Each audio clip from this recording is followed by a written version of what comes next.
उदयपुर शहर के घंटाघर थाना क्षेत्र में आने वाले बिच्छू घाटी में देर रात हुए घटनाक्रम को लेकर अब एक सीसीटीवी भी सामने आया है, जिसमें साफ तौर पर यह बात स्पष्ट हो रही है कि जिस युवक की मौत होने का मामला बताया जा रहा है उसका नाम साहिल पुत्र आरिफ खान बताया जा रहा है और वह अम्बावगढ़ का निवासी है, जो देर रात अपने अन्य दो साथियों के साथ एक दोपहिया वाहन पर बैठकर कई देर तक वहां पर चर्चा कर रहा था। उसके बाद वहां पर एक स्विफ्ट गाड़ी आती है, उसमें कुछ युवक सवार होकर आते हैं और उसके साथ ही यहां पर देखने वाला विषय ये बनता है कि यहां पर कुछ युवकों के साथ द्वारा यहां पर आपस में मारपीट करने की वारदात घटित हो रही है। ऐसे में जो सीसीटीवी फुटेज सामने आ रहे हैं उसमें यह बात तो स्पष्ट हो रही है कि साहिल ने सफ़ेद कलर के कपड़े पहन रखे हैं और साथ ही उसके दो लड़के, जिसमें से एक लड़के का नाम जिशान उर्फ हड्डी बताया जा रहा है। ऐसे में सीसीटीवी फुटेज के आधार पर ये बात स्पष्ट है कि यहाँ पर जिस समय घटना घटित हुई उसके पहले भी गश्त को करने वाली कई पुलिस की गाड़ियाँ मौके से गुजरी और ऐसे में यहाँ पर कई सवालिया निशान खड़े हो रहे हैं। आखिरकार ये घटनाएं जो लगातार उदयपुर शहर की शांति को ख़त्म करने का काम कर रही है, वहाँ कहीं ना कहीं देखा जाए तो उदयपुर शहर की जो छवि है वह कहीं ना कहीं ख़राब होती हुई नज़र आ रही है।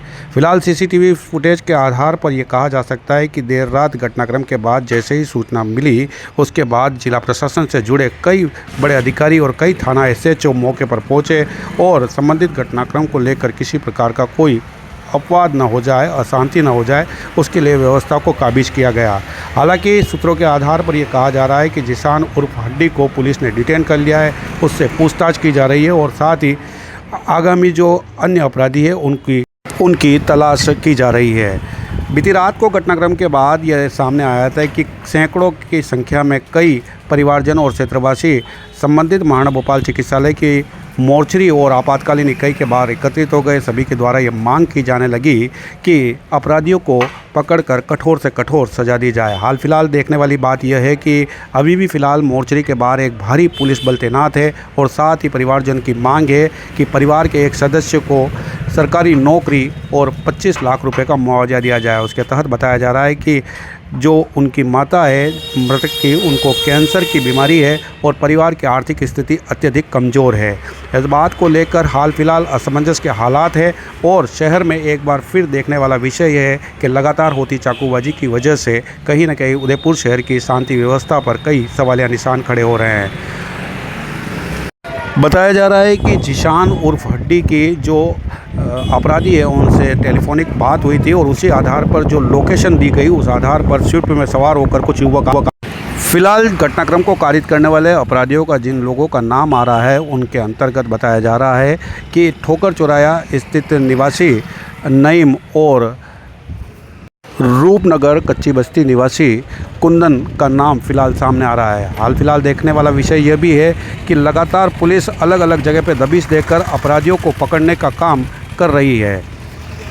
वीडियो के अंतर्गत देखा जा सकता है कि जो लड़के आपस में बात कर रहे हैं वे कई देर तक यहाँ खड़े होकर आपस में बातचीत करने के दौरान ही एक दूसरे से करीब थोड़ा दूर भी जा रहे हैं, नाच रहे हैं, उछल रहे हैं और कूद रहे हैं। लेकिन आखिरकार ऐसा कुछ क्या हुआ जिसकी वजह से शहर में एक बार फिर इतनी बड़ी वारदात घटित हो गई, इस बात को लेकर भी पुलिस मुस्तैदी से तफ्तीश कर रही है।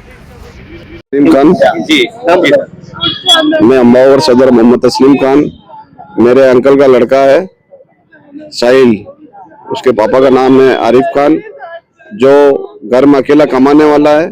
उसको कल बीती रात को धोखे से बुला के 4-5 जनों ने मिलके नियत था उसको मर्डर कर दिया उसका। वो घर में अकेला कमाने वाला था, उसकी माँ खुद कैंसर पीड़ित है। मैं प्रशासन से एक ही गुजारिश करता हूँ कि हमारे साथ निष्पक्ष जांच की जाए और दोषियों को सख्त से सजा दी जाए और उसकी बच्ची जो बहन है उसकी उसे सरकारी नौकरी दी जाए। और घर में अकेला कमाने वाला था, माँ कैंसर पीड़ित है और काफी परेशानी से गुजर रहे हैं। हम मोहल्ले वाले जितनी मदद हो सकती है हम करते हैं, लेकिन उनके घर के हालात बहुत खराब है। नौजवान लड़का था, इस तरीके से धोखे से उसके साथ ऐसी हरकत करी गई है, तो जो भी दोषी है उनके ऊपर सख्त से सख्त कार्रवाई की जाए। आसपास के सीसीटीवी कैमरे खंगाले जाए जिसमें उनका फुटेज मिलेगा कि उसको किस तरह से उसका मर्डर किया गया। मेरा नाम शहनाज खान है, मैं अलीपुर रहती हूँ। मेरे भतीजे को धोखे से बुला के मारा गया है। कल भी फोन करके उसे बुलाया था और घर से कोई ले जाने वाला एक लड़का है, हमें नहीं पता उसका नाम क्या है, और 4 जने 5 जने उसके साथ कार में और थे और ले जाते उसे ऑन द स्पॉट उसका मर्डर कर दिया। हमें सरकार से रिक्वेस्ट है कि मेरी इस बच्ची का ध्यान दिया जाए, इसको सरकारी नौकरी दी जाए और उन अपराधी को सख्त से सख्त सजा मिले, और इसके माँ कैंसर पीड़ित है, उसको मुआवजा दिलाया जाए। घर में कमाने वाला कोई नहीं था, उस बच्चे को बहुत बेरहमी से मारा गया है। उसके जो भी हो सरकार से ये रिक्वेस्ट है, जो सरकार करती है वो हमारे साथ भी इंसाफ करे। मेरी इस बच्चे की तरफ नहीं है, इसके कमाने वाला कोई नहीं है, कमाने वाला कोई नहीं, इसको सरकारी नौकरी दी जाए और इसको मुआवजा दी जाए, और उसके माँ को कैंसर पीड़ित है। मेरी एसपी साहब से और कलेक्टर साहब से रिक्वेस्ट है कि हमारी भी सुनवाई हो, अगर हमारी सुनवाई नहीं होती तो हम लाश नहीं उठाएंगे, यहाँ से हम यही मर जाएंगे, और नहीं तो हमें देना उसको। अगर प्रशासन ने बड़ा सहयोग नहीं कर सकते तो हमें हाथ में दे तो हम मार देंगे उनको।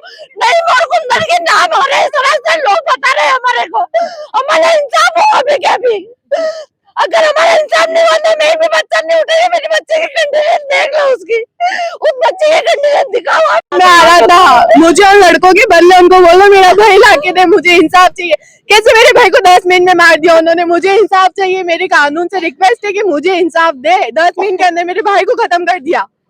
वो 10 मिनट में घर आ रहा था, मुझे मेरा भाई चाहिए। मेरी मम्मा घर में बीमार है, मैं अकेली कैसे मैनेज करूं, वो मैनेज करने वाला है। मेरा भाई चाहिए और मुझे इंसाफ चाहिए।